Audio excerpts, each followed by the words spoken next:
Hey everybody, maybe some of you guys have started to kind of drift in here, maybe not. Today I have another tasting for you. Pretty excited about this one. A little bit of background on it too.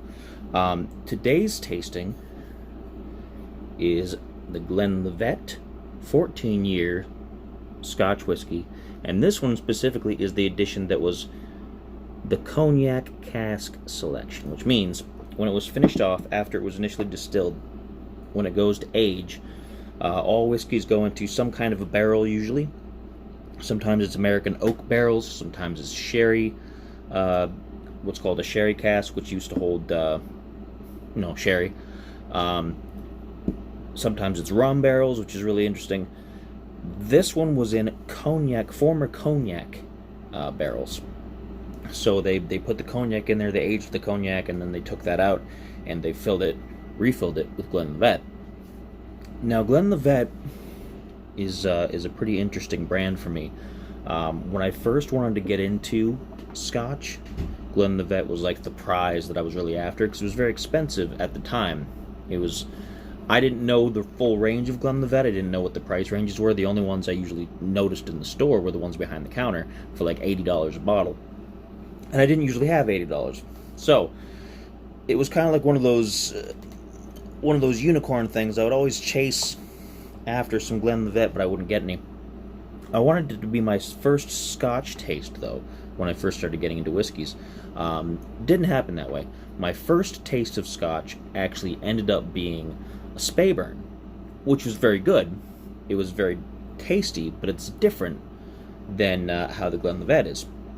The second one I had was, of course, the Glenlivet, and it was very, very good, very interesting. I had thought Glenlivet was like the absolute best that you could get out there until I heard about the Macallan, and I heard about some of the other type of big brands out there that can sell for like thousands of dollars a bottle. There's Glenlivets that are like that too, but it's part of a select company of, not like business, but a select group, esteemed company of different scotches. So I have not, like I said, tasted this one that's from the Cognac casks. I've had a couple of different kinds of Glenlivet in the past, but not this particular kind. So I'm excited to see how it's going to taste, especially since I'm getting into cognacs recently. As my buddy in the comments there, Mr. Robert Solomon, will tell you, we are starting to get into cognacs, diversifying on the Spirits Club, because you guys know us, usually it's always been mostly whiskeys, but we've had the Poteen, which was the Mad March Hare. We've had, I think we've put a rum up at least once, maybe not. And we've had some cognac that we're going to try to get into. We're going to try to get a bottle of the Douce, if you guys know what that is. Very difficult to find in my area. One of these days, but we got to get a review of it. So I'm looking forward to how this is going to taste. So let's go ahead. I unsealed it earlier, but I didn't pop the cork yet. And it smells good. You can smell the cognac influence. You can definitely smell it. Cognac is pretty close to some really smooth whiskeys. Anyway, I would compare it a lot to Canadian whiskeys. I would say cognac is very close to Canadian whiskeys and some of your Irish whiskeys. Not so much your Scotches, which is why the flavor profile of this, I think, is going to be really, really interesting. It smells great. I'll tell you, it smells great. And this was about a $40 bottle for price point. So if you guys are wondering, a lot of your Glenlivets, that's getting towards the cheap end of Glenlivet. Some of them can get, at least in this area, at least in Ohio. So about $40 a bottle for the Glenlivet. Go ahead and pour that in my pony glass here. And you can see the color of it. I'm hoping the color shows up real good on my phone here. It's a nice golden, a nice little reddish hue in there, but not really as dark as, say, a bourbon. Not as dark as a Canadian whiskey either. But a nice little reddish tone to the gold that's in there. You can tell a lot by the age of a whiskey and where it came from by the color. A lot of your Speyside scotches and a lot of your peated scotches tend to be real light in color. Your bourbons tend to be very dark, very reddish.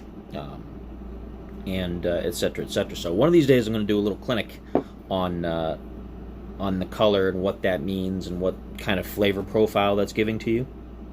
That's going to be part of Dr. Spider's Spirits Clinic, which is a nice little gag bit that I'm going to be doing on some of the videos in the future, because they're going to be a lot better produced starting very soon.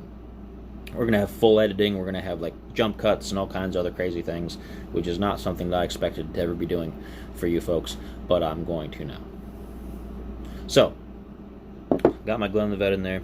Take another sniff of it too.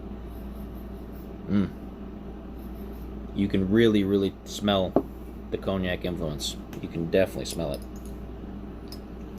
I'm gonna get my water dropper. How many? 1, 2, 3. 3 is the magic number. Always 3 for me. Give it a little swirl.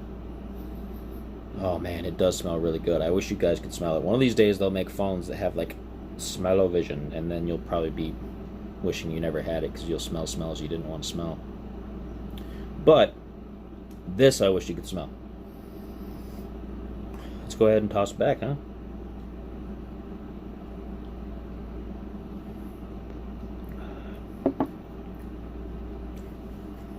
It's a lot milder than I thought it was going to be. I'll say that. It has a lot of sharp... It's hard to describe. It's not a sharp taste to the whiskey itself. It has a sharp fume to it. Some whiskeys you get that are high proof, you know, when you start taking a drink, it almost has like a fume or a haze to it that instantly starts going up into your sinuses or into the back of your throat. This has a little bit of that goes straight to the roof of your mouth. So you're getting a whole mouthful of something before you even get the whiskey on your lips there. And then the rest of it follows, and it's really kind of light. It's really light tasting. The proof on this is...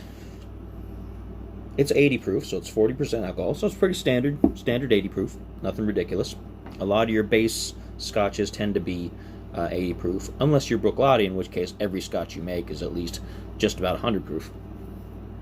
But yeah, it's very light on the palate. I feel a little bit of the numbing alcohol effect, which you get from a good scotch.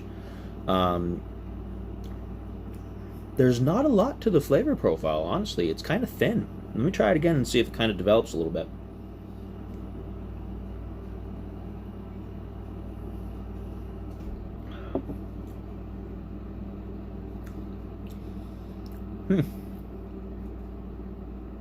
Very light. Very light. It's a lot lighter than I expected. I expected there to be a lot more, a lot denser of a flavor profile there. On the second taste, I can taste the cognac influence. I'm getting a little bit of cognac on the edges. This is one of those ones that gets the it gets the saliva going. This one gets the saliva going a little bit. This would be something that you would probably want to have with a light meal of some kind. Definitely more of a casual sipper than something that you would stretch out over an evening. This is something that you could probably go through a couple of glasses of this and then probably get yourself in trouble. But yeah, it's a lot lighter. It's a lot milder on the mouthfeel than I expected it to be, based on it being in the cognac casks and in 14 years. I like it, but it's really reserved. It's really not very impactful, I guess you could say. I have to decide if that's going to mean that it's going to be not very memorable in the long term, because it's not something that I could do a blind tasting of, I think, and then be like, oh yeah, that's this right here. It has such a strong flavor profile. It doesn't really have that. It's very light. Very light, not real heavy on the impact. Definitely something that you can eat, or you could take with a meal, and it wouldn't overwhelm everything. I think it would be a nice enhancement to a good meal. Yeah, definitely a surprise. Definitely a surprise. If any of you guys have ever had this before, which is, again, the Glenlivet 14-year-old single malt scotch Cognac cask selection. If any of you guys have ever had that before, let me know. Tell me what you thought about it. I'm kind of interested in hearing other people's opinions of it. It's very understated. Very understated. I don't know. I'm kind of unsure how to feel about it. I like it because it doesn't overwhelm, but it doesn't give me a lot to really. It's just not very memorable.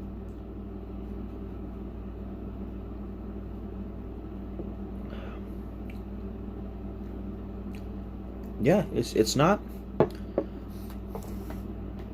It reminds me of other whiskeys. It reminds me a little bit of the blackened American whiskey, which is the Metallica branded whiskey. But that's a little bit rounder. That has just a tinge more flavor to it. I'm looking over at my private stock over there that I have on top of the dresser, and it's pretty much too many for that dresser. I need to move it to some custom shelving or something. But this reminds me a little bit of an American whiskey and less like a scotch. And I don't know if that's the cognac influence or if that's just how they what they used from the grains in the initial batch. But it does not remind me of a scotch, which is really interesting. I would really like to hear other people's opinions on it. I think I'd like to know what other people feel, what you're getting from the taste profile, and et cetera, et cetera. So if you have ever tried it, or if you're looking forward to trying it, around $40, give or take, here in Ohio, in this part of the state. And your prices may vary, of course. But if you like, go get yourself a bottle, give it a taste, let me know what you think. I'd love to hear your thoughts. So that's all I got for you today. I will be back probably in another day or so. It was rainy outside and really wet, so I didn't really have a place to do this outside, which is usually my preferred area. But if it clears up a little bit, then maybe later on in the week, over the weekend, I might do one of my other selections. I've still got a Irish whiskey that I have not tasted before. And I also have the peach mead, the Wicked Peach Mead, it's called, from McAlpine Meadery, that I have not yet tried. I tried the raspberry, and I've been enjoying the raspberry. I take a little bit of that every couple days in a little glass, and it's good stuff. I was right at the time that it will give you a headache if you have too much. At least me, because of the sugar. And it's not that they added a bunch of sugar, it's a very sweet drink, and sweet drinks give me a headache if I have too much. But that's not a knock against it. It's delicious. It's delicious stuff. Put a couple ice cubes, pour it over ice. Excellent stuff. So, I'm going to be trying to get into the peach sometime after the weekend, and probably one of the Irish whiskeys that I got as well. So, and in the near future, keep an eye out for my Battle of the Bruichladdich, where I'm going to be tasting and comparing five different Bruichladdich vintages. 5. Booker T knows a lot about 5. So, keep an eye out for that. Also keep an eye out for some better produced videos in the near future, as well as some interviews, some gags, all kinds of fun stuff. It's going to be an interesting road we're going to be traveling here pretty soon. So please follow me along with it. Remember to drink responsibly. Till next time, cheers.